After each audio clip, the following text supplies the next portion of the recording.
The emergency alarm blared through the scout ship's cabin as Captain Kalen Vance fought to steady the controls. The blackened, smoking console flickered with warning lights, a testament to the ambush that had caught him completely off guard.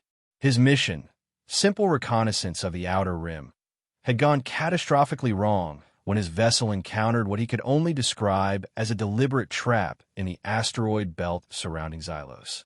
"Damn it," Kalen hissed as the ship lurched violently, engines sputtering and failing as they entered the planet's atmosphere.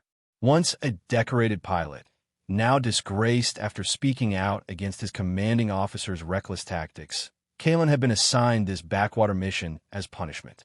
And now it seemed that punishment had just been upgraded from exile to possible death. The console exploded in a shower of sparks. Through the viewport, Kalen watched the harsh landscape of Xylos rush up to meet him, a world of rust-colored plains, jagged mountains, and scattered, struggling vegetation. The twin suns burned mercilessly in the sky, their combined heat making the planet's surface a brutal furnace during daylight hours. Intelligence reports mentioned the equally treacherous nights, when temperatures plummeted below freezing. "Come on, just a little longer," he pleaded with the dying ship, managing to level it enough for a rough landing rather than a fatal crash. The impact still threw him against his restraints, the pain shooting through his shoulder and ribs as the ship skidded across the rocky terrain, finally coming to rest at the edge of what appeared to be a dried-up riverbed. Kalen ran a quick inventory as he extracted himself from the wreckage. Minor injuries, a gash on his forehead, bruised ribs, possibly a sprained wrist. The ship's communication array was completely destroyed, and most systems were beyond repair with his limited tools and supplies. He had emergency rations for perhaps 2 weeks, a standard-issue sidearm, a survival kit, and the tattered remnants of his military pride. Intelligence on Xylos was limited. The planet had been cataloged but barely explored. Harsh conditions and limited resources made it unattractive for colonization. The reports mentioned indigenous life, including the sentient Kylar species, but contact had been minimal and formal diplomatic relations non-existent. As Kalen treated his wounds with a medkit, his mind raced through options. Repair seemed impossible without parts.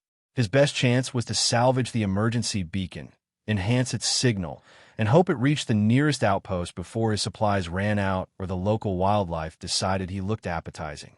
3 days into scavenging parts from his ship and exploring the immediate area, Kalen discovered a promising ravine that might contain the rare minerals he needed to boost the beacon signal. The twin suns were beginning their descent, casting long shadows across the barren landscape as he picked his way carefully down the rocky path. The first hint of trouble came as a subtle shift in the air, a whisper of movement where there should have been none. Kalen froze, hand instinctively moving to his sidearm. The ravine walls suddenly seemed to close in around him, and he realized with dawning horror that he'd walked into a natural trap. They emerged like shadows from the rocks, tall, powerful figures that at first glance appeared to be some nightmarish fusion of human and beast. For covered their bodies in patterns of tan, brown, and black, with some sporting distinctive markings. Sharp claws extended from powerful hands, and their faces, while possessing recognizable features like eyes, nose, and mouth, were distinctly feline with pronounced canines. Each wore simple but effective armor made from cured hides and metal scraps, adorned with tokens that Kalen assumed were trophies or markers of status. The Kylar. It had to be. Their physical strength was immediately evident. The smallest among them stood at least a head taller than Kalen, with muscles that spoke of a lifetime of surviving in this unforgiving environment. Kalen raised his hand slowly, making his movements deliberate and non-threatening. "I mean no harm," he said, knowing they probably wouldn't understand his words, but hoping his tone would convey peaceful intentions. One of the Kylar, a male with mottled brown fur and a scar across his muzzle, barked something to the others. The group tightened their circle, and several raised crude but effective-looking spears. "I'm a traveler," Kalen tried again, pointing upward to indicate he came from the stars. "My ship crashed. I just need parts to signal for help. The scarred Kylar stepped forward, towering over Kalen. He sniffed the air around the human, then reached out with lightning speed to grab Kalen's arm, examining the fabric of his flight suit with evident curiosity. When Kalen instinctively pulled back, the Kylar's expression changed to one of challenge, teeth bared.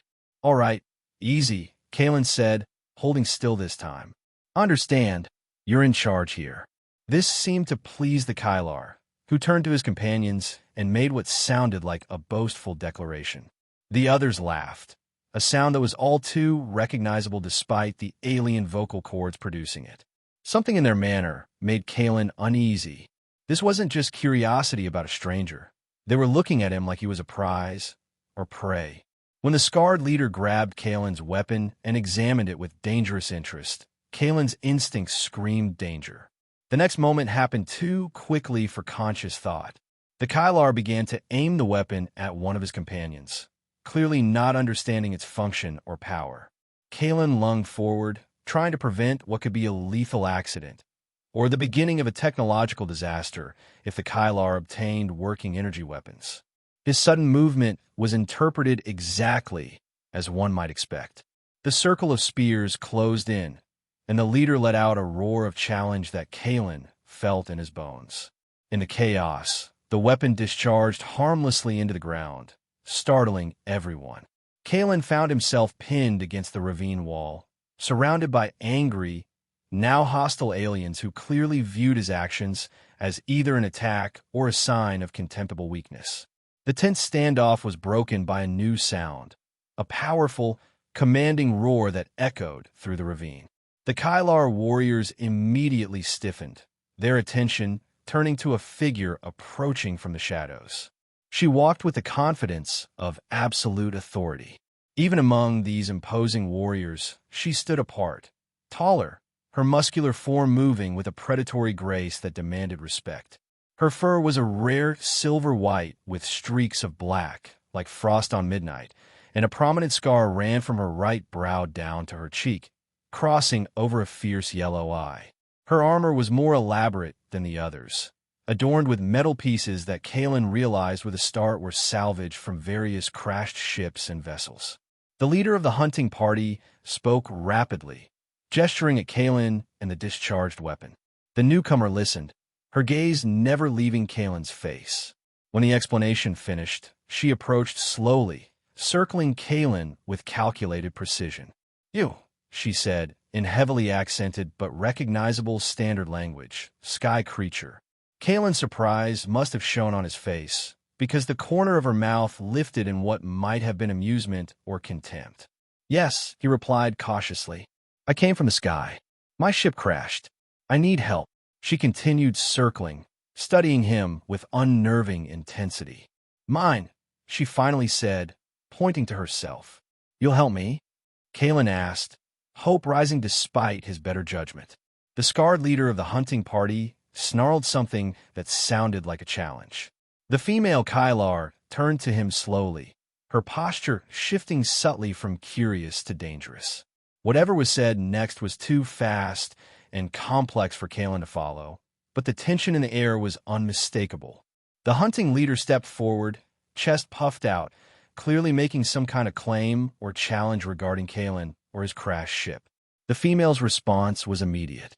She drew a wicked blade from her belt, a weapon Kalen recognized as being crafted from a ship's hull metal, shaped and sharpened to deadly perfection. She spoke a formal-sounding phrase, her voice carrying the weight of ritual. "Zaria," one of the other hunters called out, apparently her name. What followed was nothing short of terrifying. Zaria and the hunting leader engaged in a brutal, lightning-fast duel that seemed to follow specific patterns despite its savagery. They circled, lunged, and clashed in what was clearly a formalized combat with unspoken rules. The other Kylar formed a circle around them, chanting rhythmically. Zaria moved like a force of nature, powerful but controlled, each strike calculated for maximum effect. Her opponent was no weakling, but Kalen could see the outcome written in every exchange. Zaria wasn't just fighting, she was demonstrating dominance. The end came swiftly when Zarya fainted left, then dropped to sweep her opponent's legs from under him. As he fell, her blade came to rest at his throat.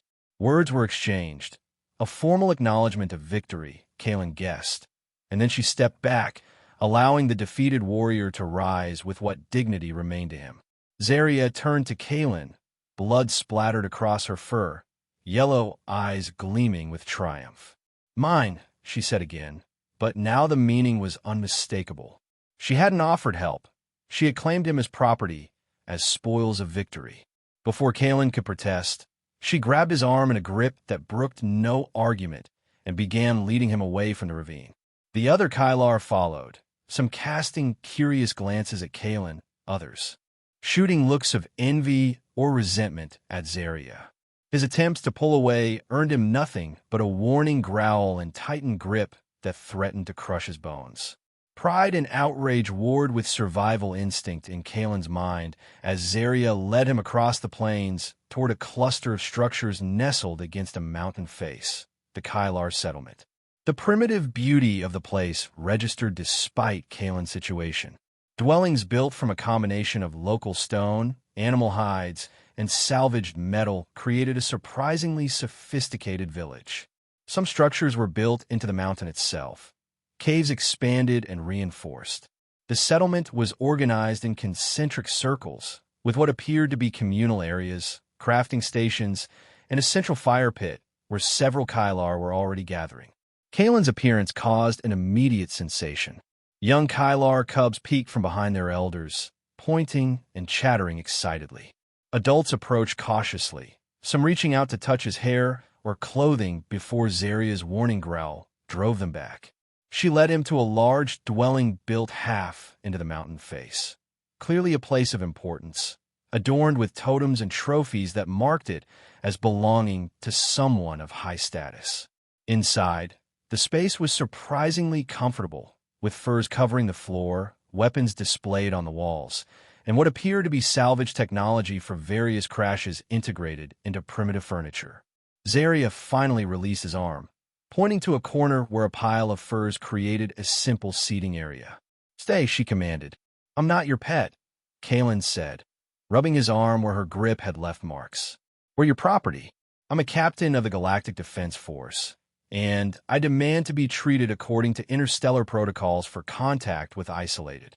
The words died in his throat as Zarya spun around, moving so quickly he didn't have time to react. Her face was inches from his, teeth bared. "Mine," she repeated, her voice a low growl. "By combat right. By blood law." She tapped the scar on her face. "I am Zarya, hunt leader. You, Skyman, are mine until death or victory proves otherwise."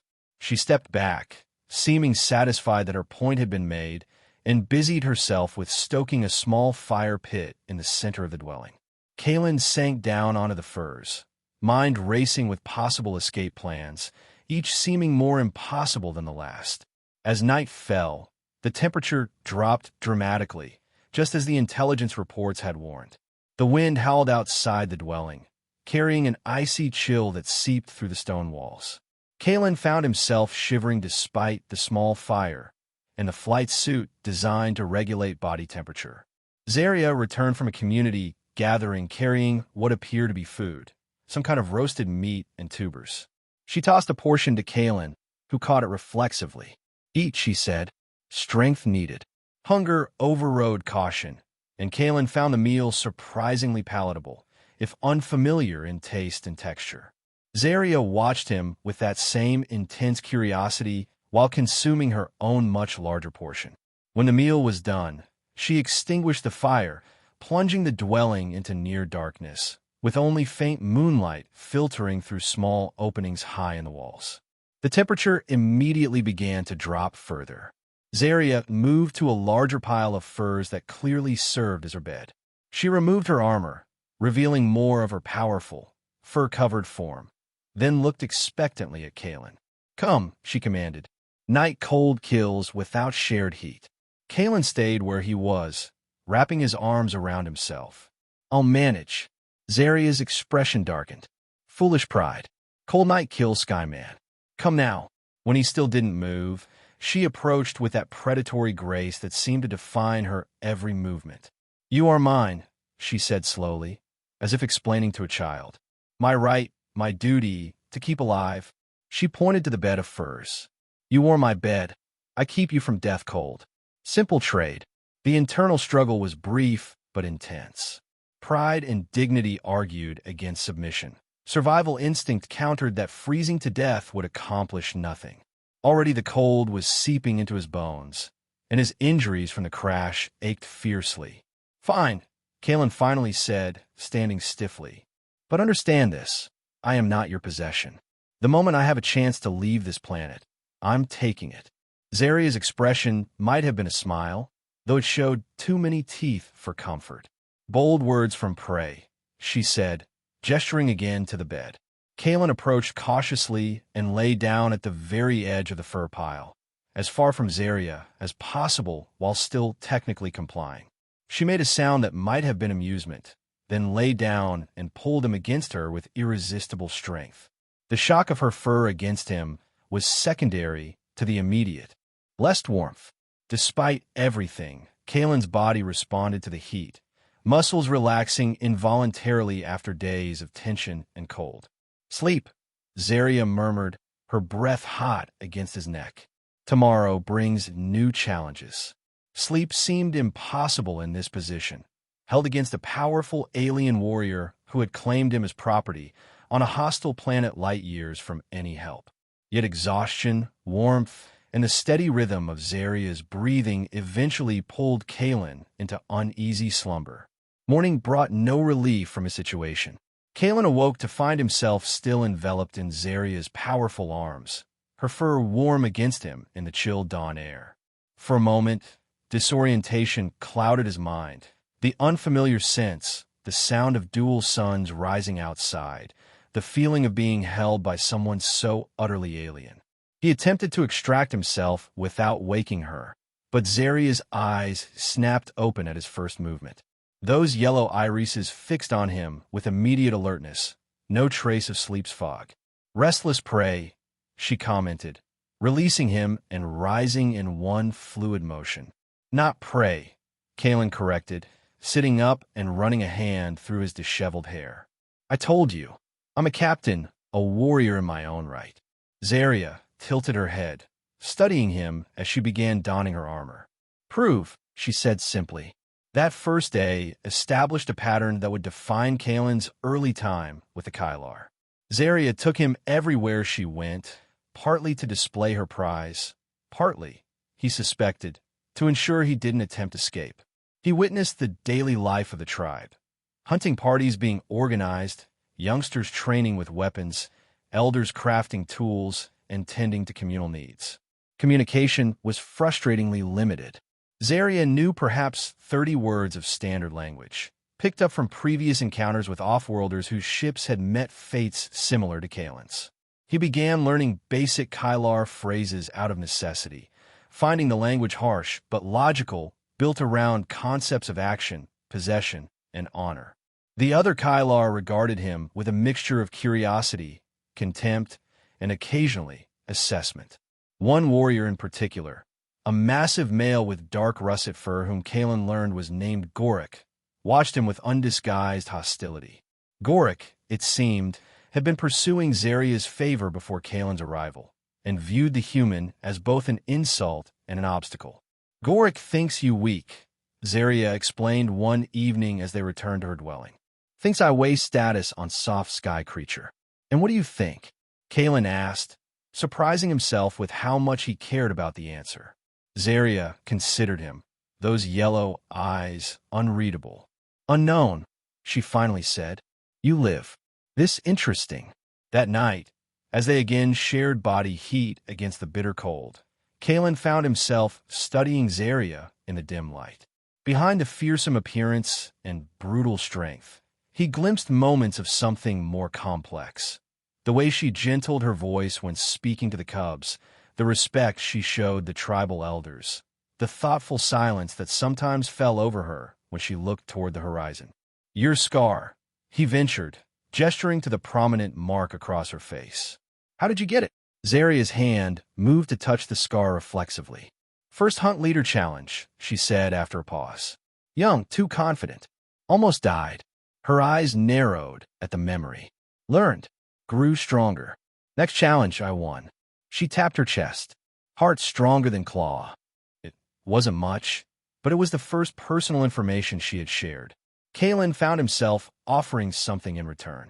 I was demoted, lost my position of respect, he said, gesturing to the stripped rank insignia on his flight suit. I challenged my commander's decision that would have sacrificed young pilots. I was right, but it cost me everything. Zaria's expression shifted subtly. You protected Pack, she said, not a question, but an assessment. Honorable. She studied him with new interest. Sleep now. Tomorrow you show skills. The test came the next day, when a hunting party prepared to depart. To Kalen's surprise, Zaria announced he would join them. Gorik, who was leading the secondary hunting group, objected immediately. Sky creature slows hunt. Dies first danger. Waste time. My prize. My choice, Zaria replied with finality. She handed Kalen a crude spear, her expression challenging. Prove worth or prove Gorik right. The hunting party moved out, tracking a herd of massive, six-legged herbivores across the plains. Kalen struggled to keep pace, the harsh terrain and thin atmosphere taxing his endurance. Each stumble earned contemptuous glances from Gorik and his supporters, while Zaria watched impassively. The hunters split into two groups to flank the herd, with Gorik taking his followers wide to drive the prey toward an ambush point. Zaria, Kalen, and three other warriors took positions among rock formations, waiting silently. The plan went awry when one of Gorik's younger warriors moved too soon, alerting the herd. The massive beasts changed direction, straight toward Kalen's position. As the hunters scrambled to reform, a juvenile beast, separated from the herd, charged directly at where Kalen crouched. Military training took over. Kalen calculated trajectory, waited until the precise moment, then dove aside while thrusting the spear upward into the creature's vulnerable neck joint, exactly where similar earth creatures would have a critical artery. The beast crashed down, momentum carrying it past Kalen, who rolled to his feet, breathing hard. Blood pumped from the wound, and the creature thrashed briefly before going still. Silence fell over the hunting party. Even Gorik stared with reluctant surprise. Zaria approached, examining the kill with critical eyes before turning to Kalen. Good death, she said approvingly. Clean strike. How did Skyman know neck weakness?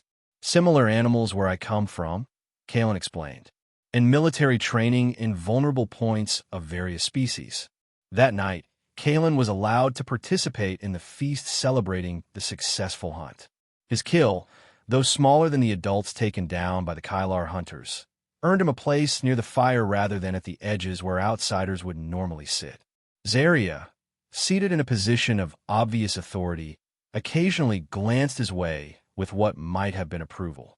An elder Kylar, a female with silver-streaked black fur and milky eyes that suggested partial blindness, approached Kalen during the feast. She wore no armor, but was adorned with intricate tokens and symbols that suggested spiritual or medicinal authority. Star patterns change, she said in faltering standard, touching Kalen's forehead where his crash injury was healing. You bring change. Good change, bad change. She shrugged. Change comes regardless. Before Kalen could question her meaning, Gorik appeared, looming over them both. The elder retreated respectfully, leaving Kalen facing the hostile warrior. One lucky kill means nothing. Gorik growled in his own language, which Kalen was beginning to understand in fragments. Zaria wasted herself on alien weakness. Perhaps you should challenge me properly and find out, Kalen replied in basic Kylar, the words coming slowly but clearly. Gorik's eyes widened in surprise at hearing his language from the human's mouth, then narrowed dangerously. He leaned closer, dropping his voice. Soon, Skyman. Soon. The exchange was interrupted by Zaria's approach. She spoke sharply to Gorik, who bared his teeth but backed away, respect for her authority apparently outweighing his desire for confrontation. That night, as Kalen and Zarius settled into what had become their routine, she broke the silence. "You learn fast. Language, hunting. I have motivation," Kalen replied wryly. "Gorik challenges soon," she said matter-of-factly. "Wants what is mine." The implication was clear. Kalen was still considered her property, and Gorik wanted to claim him, likely to dispose of him as an unwanted rival. "And if he challenges?" Kalen asked. Zaria's expression was unreadable in the darkness. "I fight. I win." Her hand, surprisingly gentle for its strength, touched his face briefly. "Mine to protect now." The words should have offended Kalen's pride, but instead, they stirred something unexpected, a sense of connection, of being valued, even if in a way he didn't fully understand. That night, the rigid distance he'd maintained in their shared bed diminished slightly. As days turned to weeks, Kalen found himself adapting to life among the Kylar. His language skills improved, along with his understanding of their social structures and values. He discovered that beneath the seeming primitiveness lay a complex society with deep traditions, a sophisticated code of honor, and surprising technological adaptability when it came to incorporating salvage materials. He began contributing beyond hunting, repairing simple tools with his engineering knowledge, teaching basic concepts that improved the tribe's efficiency. Some, like Gorik, still viewed him with suspicion or contempt, but others began to accept his presence, even seek his input. Zaria watched his integration with something like satisfaction. Their interactions evolved from captor and captive to something less easily defined. She still considered him hers by right of combat, but her treatment shifted from possession to protection, then to something approaching partnership. The sleeping arrangement that had begun as survival necessity transformed too. The rigid distance Kalen had maintained gradually disappeared as he found himself drawing comfort from Zaria's presence. On particularly cold nights, they curled together like they'd done this all their lives, her fur warming him, his smaller form fitting against hers as if designed for it. One evening, as they prepared for sleep, Zaria traced the nearly invisible scar where his crash injury had healed. "Sky people heal slowly," she observed, "but you are stronger than you look." "So are you," Kalen replied. "I misjudged your people at first. I thought you were just animals." He winced at his own words. "I was wrong. All beings animals," Zaria said with surprising philosophical depth. "Some just forget, hiding behind machines and soft living." Her claws gently traced down his arm. "You remember now. Makes you better hunter, better survivor." He caught her hand in his, a boldness he wouldn't have attempted weeks earlier. "Why did you claim me that day? You could have let them kill me or leave me to die." Zaria was silent for so long that Kalen thought she might not answer. "Finally," she said, "saw fight in your eyes. Even facing death, you had warrior spirit." She touched her scar again. "Like me once, alone against stronger foes." It was the closest thing to vulnerability he'd seen from her. Kalen found himself move closer, beyond what was needed for warmth. "We're not so different after all." The moment hung between them, heavy with unspoken meaning. Then a distant horn shattered the silence. The tribe's alarm signal. Zaria was on her feet instantly, reaching for weapons. "Attack," she growled, armor half-fastened as she moved toward the entrance. "Stay here." Kalen grabbed his makeshift spear. "Not a chance. I fight with you." The village was in chaos when they emerged. Warriors rushed to defensive positions while non-combatants gathered children and supplies. Through gaps in the perimeter, Kalen glimpsed the attackers. Kylar from another tribe, distinguished by different markings and armor styles. But something else caught his eye. Several of the attackers carried weapons that were definitely not native to Xylos. Energy weapons, similar to his own sidearm, but cruder, salvaged, and repurposed. As Zaria organized the defense, bellowing orders that were instantly obeyed, an elder approached them urgently. "Tribal raid." He explained in rapid Kylar that Kalen struggled to follow. Dax clan, armed by sky people who bring death machines. "Sky people? Other humans?" Kalen asked sharply. "Not like you." the elder replied. Different. Come in black ships, trade weapons for mining rights, use tribes against each other. The implications were clear. Some unscrupulous off-world operation was exploiting tribal conflicts to gain access to Xylos' resources, arming certain tribes to eliminate others that stood in their way. It explained the trap that had downed Kalen's ship. His reconnaissance mission must have been getting too close to their illegal operation. The attack intensified, with energy blasts scoring the stone walls and setting hides ablaze. Zaria's warriors fought bravely, but were clearly outmatched by the advanced weaponry. Kalen saw Gorik take a grazing blast to the shoulder, roaring in pain but continuing to fight. Zaria, Kalen called urgently. I know those weapons. I can help, but you need to trust me. She turned to him, blood from a minor wound streaking her fur. Speak quickly. They're using the high ground to their advantage. But those weapons have weaknesses, limited charges, overheat problems. He outlined a rapid plan, combining Kylar battle tactics with his military knowledge. Draw them into the narrow approach, where they can't use their numerical advantage. I can create a diversion that will force them to waste charges. Zaria hesitated only briefly before nodding sharply. Do it. She turned to her warriors, relaying the plan in rapid Kylar. Kalen didn't wait to see if everyone agreed. He gathered materials quickly, salvaged metal, flammable resins the tribe used for torches, and a crude ignition device he'd helped craft days earlier. While Zaria's forces engaged in a strategic retreat, drawing the attackers into the narrowing path between stone formations, Kalen worked feverishly. When the attackers were in position, bunched together in pursuit, Kalen launched his creation, a series of flaming projectiles that arced over the battlefield. The attackers fired reflexively at the unexpected threat, wasting precious energy charges on decoys while simultaneously revealing their positions. Zaria's forces charged at precisely the right moment, engaging the enemy while their weapons were compromised. Kalen joined the fray, fighting alongside the warriors who had, until recently, viewed him with suspicion or contempt. The tide turned quickly. Without their technological advantage, the attacking tribe found themselves outmatched by Zaria's more disciplined warriors. They began to retreat, but Gorik, bleeding from multiple wounds, pursued too eagerly and found himself surrounded. Kalen saw it happen, saw the enemy leader raise a still-functioning energy weapon, aiming at Gorik's exposed back. Without conscious thought, he threw himself forward, tackling Gorik out of the blast path. The energy discharge scorched the ground where they had stood. Zaria appeared like an avenging spirit, cutting down the enemy leader with brutal efficiency before helping both Kalen and Gorik to their feet. Gorik stared at Kalen with shock and confusion. Why? He demanded in Kylar. Why save enemy? Not enemy, Kalen replied, wincing at a burn on his arm where the blast had grazed him. Tribe member.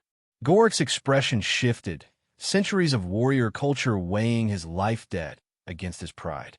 Finally, he clasped Kalen's forearm in the Kylar gesture of respect between equals. Tribe member, he agreed grudgingly. The battle's aftermath brought both celebration of victory and mourning for losses. As wounds were tended and defenses strengthened, Kalen found himself included in the warrior council for the first time. No longer an outsider or a curiosity, but someone who had proven his worth. Zaria spoke of the off-world threat, the illegal mining operation corrupting the balance between tribes. They will return, she predicted grimly, with more weapons, more tribes under their control. Then we need to be ready, Kalen said. And we need allies, other tribes who haven't aligned with these off-worlders. Over the following days, messengers were sent to neutral tribes, while Kalen worked with the warriors to develop strategies against the advanced weapons. He found unexpected support in Gorik, whose life debt had transformed their relationship from enmity to grudging respect. One evening, as Kalen sketched defense plans in the dirt floor of Zaria's dwelling, he felt her watching him with unusual intensity. What is it? He asked, looking up. You fight for tribe now, she observed, not for return to stars. The realization struck Kalen with surprising force.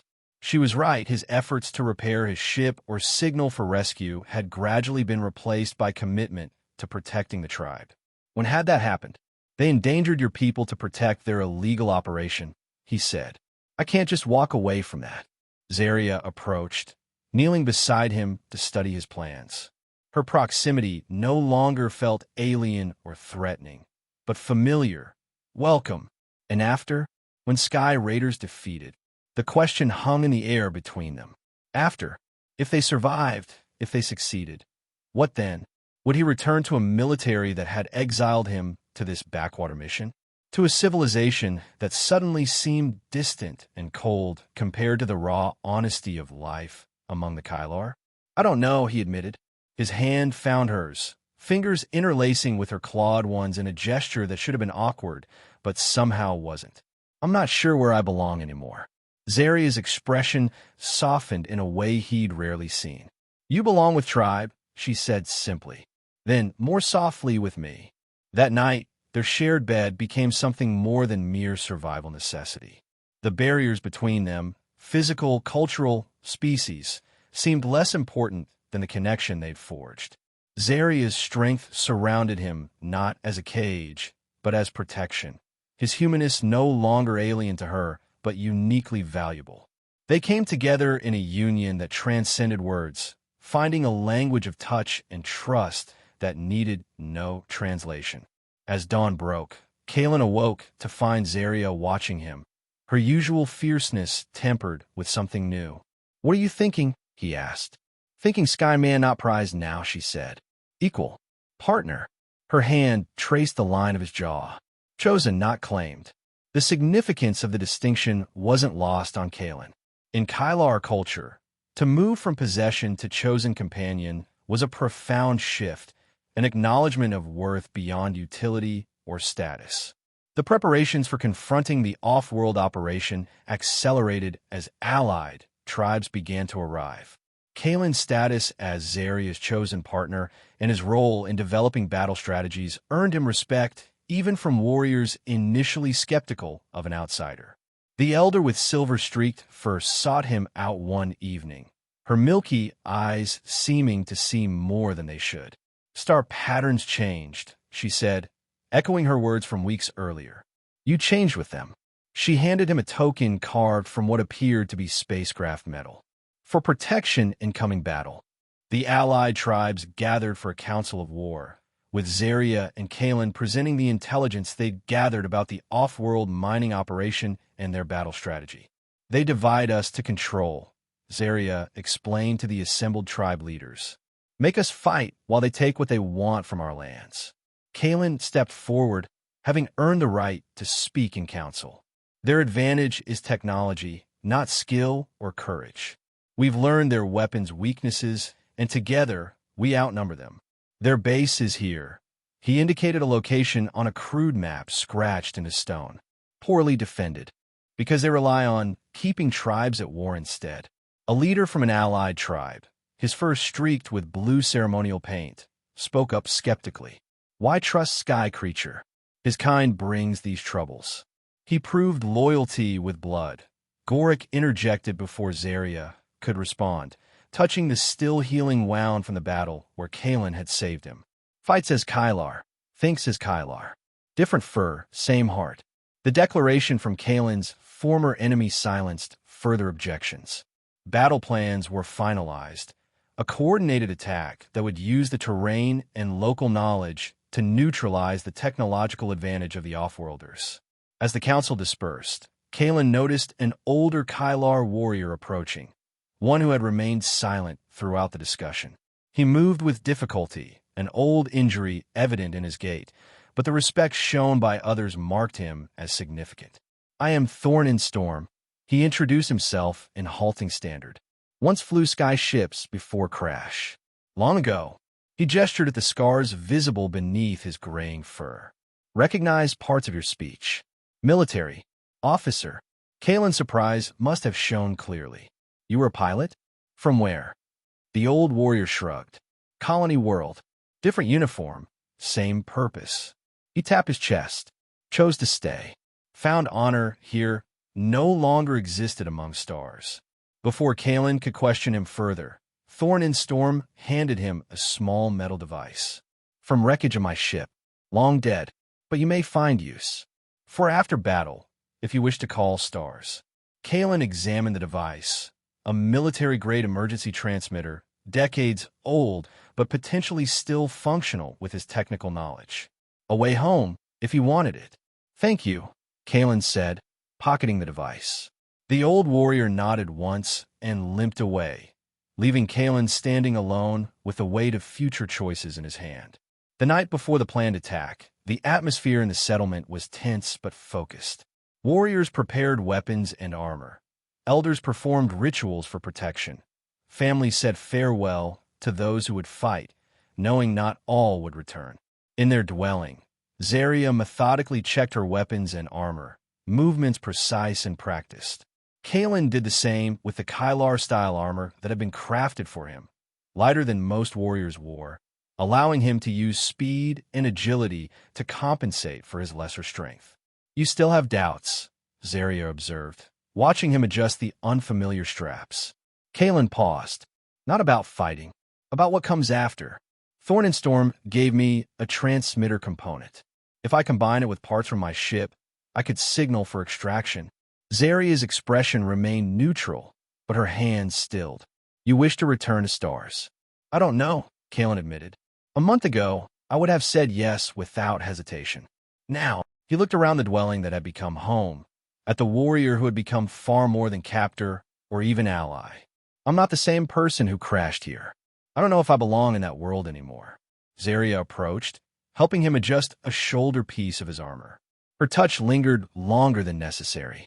Tomorrow may decide for both of us, she said simply. If death claims, no choice needed. If life continues. She traced the line of his jaw. Choose then. They came together that night with a passion born of uncertainty, not knowing if this would be their last time together. Each touch, each moment charged with significance. No longer captor and captive, alien and human, but two beings who had found something unexpected across the gulf of stars. Dawn broke harsh and clear. The twin suns cast long shadows as warriors gathered, nearly 100 strong from the combined tribes. Final preparations were made in silence, the gravity of the coming battle settling over the assembly. Kalen found himself positioned naturally at Zarya's side, her second-in-command by unspoken agreement. Gorik commanded one flank with his most trusted warriors. Leaders from the allied tribes took positions according to the strategy Kalen had helped develop. As they prepared to move out, Zarya raised her weapon, and the assembled warriors followed suit in a solemn salute. For tribe, she called out. For future. For tribe, the warriors echoed, Kalen's voice joining the chorus. For future. The off-world mining operation had established its base in a natural basin surrounded by low hills, defensible with advanced technology, but with limited escape routes. As expected, they had minimal perimeter security, relying on the belief that the local tribes were too primitive and disorganized to pose a threat. The attack began with diversionary tactics Kalen had suggested. Small groups creating disturbances at multiple points, drawing attention and fire while the main force maneuvered into position. The off-worlders responded predictably, wasting energy charges on decoys while revealing their positions and weaknesses. Kalen moved with Zarya's elite strike team, using the confusion to penetrate the perimeter. Up close, he could see the operation clearly: portable mining equipment, temporary shelters, and security personnel in lightweight armor. Not a military unit, but private contractors, likely operating without official sanction or oversight. The fighting intensified as the off-worlders realized the threat was more organized than anticipated. Kalen found himself fighting alongside Kylar warriors as if he'd trained with them for years, anticipating movements, covering weaknesses, forming an effective unit despite their physical differences. Zarya was magnificent in battle, powerful, precise, every movement calculated for maximum effect. She cut through the opposition like a force of nature, driving toward the command center at the heart of the operation. The security forces, though equipped with energy weapons, found themselves overwhelmed by the coordinated assault. Some tried to surrender when they realized their position was hopeless. Others fought with increasing desperation. As they approached the command center, a new threat emerged: a heavily armed combat mech, clearly not part of the original security detail, but a contingency measure. The mechanical behemoth rose from a concealed bay, weapons systems targeting the advancing Kylar. "Fall back!" Kalen shouted, recognizing the threat level immediately. It's a military-grade combat unit. The mech opened fire, cutting down several warriors before they could retreat. Gorik and his team attempted to flank it, but were pinned down by suppressive fire. Zarya, caught in the open, took cover behind mining equipment that wouldn't withstand sustained bombardment. Kalen analyzed the situation with rapid military precision. The mech was formidable but not invincible. Standard models had weak points at the joint actuators and cooling vents. If he could get close enough, "Distract it," he called to Gorik. "Keep its attention split." Without waiting for acknowledgement, Kalen circled wide, using the chaos of the battlefield as cover. Gorik, understanding the strategy immediately, led his warriors in a series of feinting attacks, forcing the mech to divide its attention. When the opportunity came, Kalen sprinted forward, sliding beneath the mech's guard as it turned to track Gorik's team. He jammed his spear, reinforced with salvaged metal from his ship, into the exposed cooling vent at the base of the machine's torso. The mech's systems faltered, weapons briefly powering down as emergency protocols engaged. It was the opening Zarya needed. She launched herself at the machine with a battle cry that echoed across the basin, driving her blade into the joint where the pilot compartment connected to the main body. Metal shrieked as her supernatural strength forced the blade deeper. The mech staggered, systems failing cascading. The pilot, visible now through the damaged viewplate, frantically tried to eject, but the damaged systems failed him. Zarya ripped the compartment open with brute force, dragging the terrified pilot out and throwing him to the ground. He was human, middle-aged, with the insignia of a private security firm on his uniform. "Please," he gasped, raising his hands in surrender. "Just doing my job. The company." "Silence," Zarya growled, blade at his throat. She looked to Kalen. "You're kind. Your judgment." Kalen approached slowly, recognizing the significance of her deferral. This was no longer just about the immediate battle, but about establishing how justice would work between their peoples going forward. "Who sent you?" Kalen demanded, using his military voice of command. "What company?" "Nexus Resource Development," the man replied quickly. "Independent contractor. The board found deposits of rare minerals here, perfect for quantum field stabilizers. Worth billions. We were told the planet was uninhabited except for non-sentient wildlife." "Lie," Zarya snarled, pressing her blade closer. "Maybe not," Kalen said, thinking quickly. Corporate intelligence could have been deliberately misleading. Plausible deniability if things went wrong. He met the man's frightened gaze. "Your operation is finished. You'll order all personnel to surrender, and you'll give us access to your communication systems." The man swallowed hard. "And then we contact the Galactic Regulatory Commission with evidence of illegal resource extraction, environmental destruction, and tribal exploitation. Your company faces sanctions while the commission establishes proper diplomatic relations with the Kylar." Zarya looked at Kalen with surprise. "Your laws protect tribes?" "They're supposed to," Kalen replied grimly, "if they're properly enforced. And I intend to see that they are." The remainder of the battle was brief. With their heavy support neutralized and commander captured, the security forces surrendered quickly. The allied tribes took control of the base with minimal additional casualties, securing prisoners and equipment. In the aftermath, Kalen used the communication array to send a detailed report to both the Galactic Regulatory Commission and his former military superiors, complete with evidence of the illegal operation and first contact protocols with the Kylar as a sovereign species. "Will they come now?" Zarya asked as they surveyed the secured base. "Your people." "Eventually," Kalen replied. "The commission will send representatives to establish formal relations. The military might want to debrief me." He hesitated. They might expect me to return.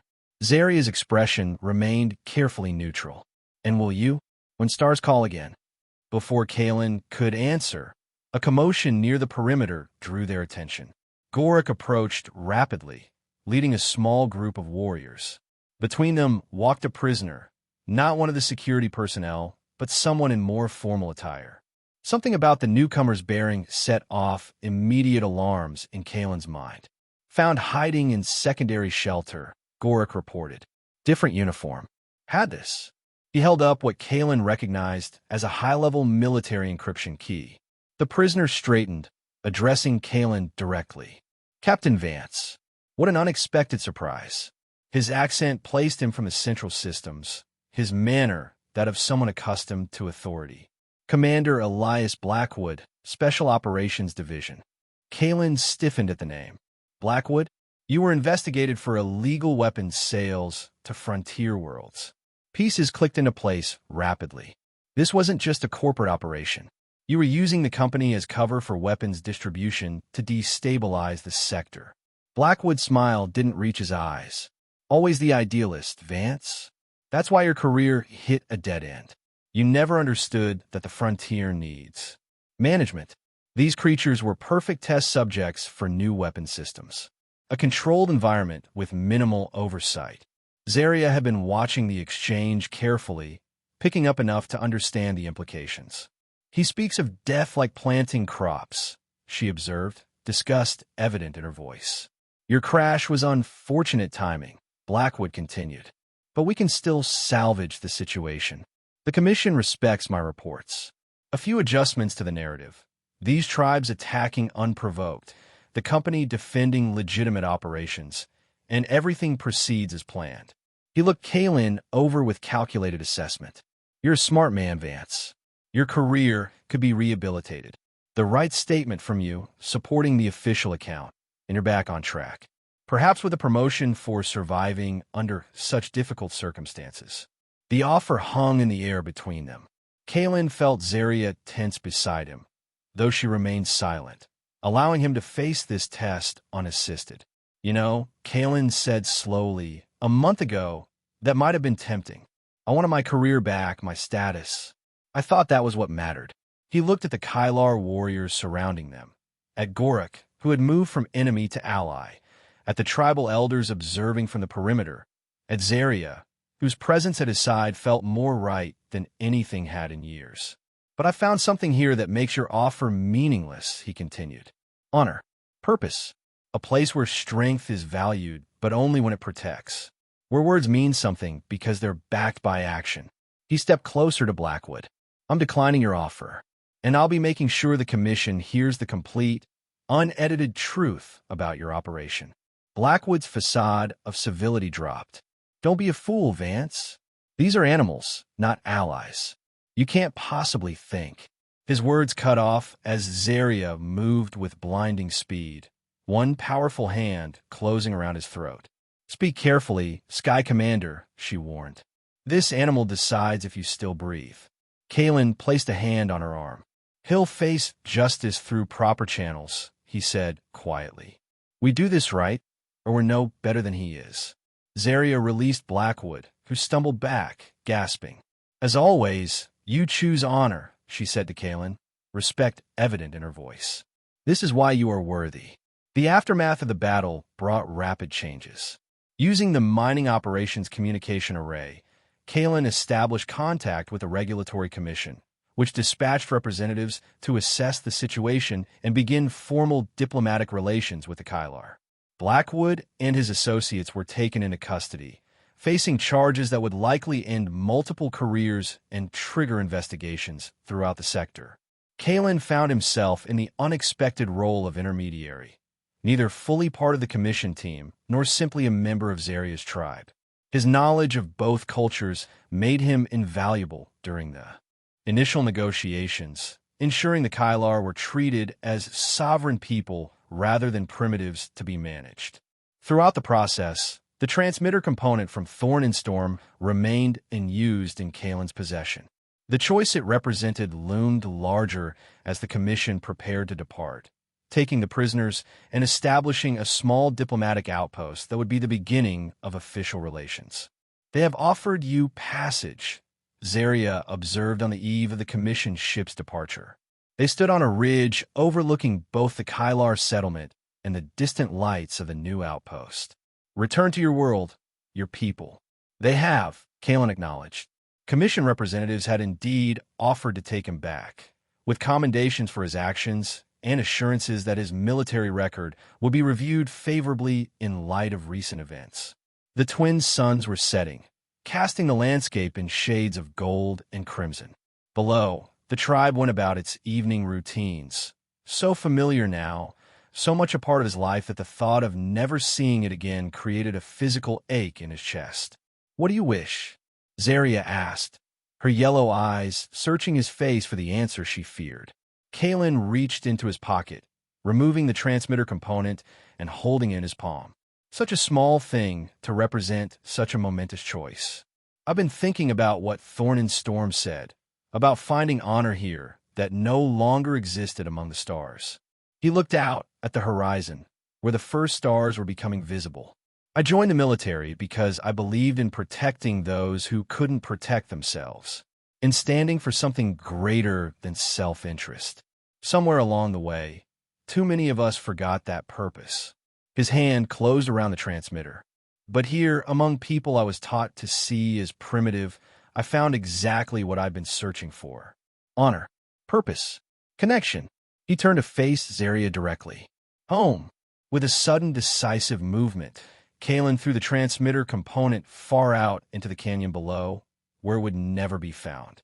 "My choice is made," he said simply. Zarya's expression transformed with a joy she made no attempt to conceal. She reached for him, pulling him into an embrace that lifted him off his feet with its intensity. When she set him down, she pressed her forehead against his in the Kylar gesture of deepest connection.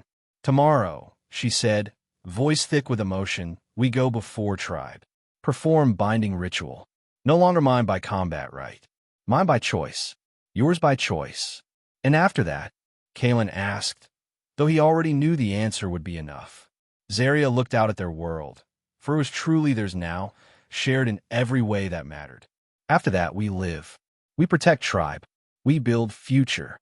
Her hand found his, powerful fingers intertwining with human ones in a grip that promised to never let go. Together, as the last light faded from the sky and the stars emerged in all their glory, Kalen Vance, once captain, now something far more meaningful, walked hand in hand with Zarya back toward the dwelling they shared. The cold night air began to settle around them, but neither felt its bite. Tonight, like every night since fate had brought them together, they would warm each other against the darkness, not by demand or necessity, but by choice, by love, by a bond forged in the harshest of conditions and proven stronger than the differences that had once seemed insurmountable. And in that moment, Kalen knew with absolute certainty that he had never made a better decision in his life.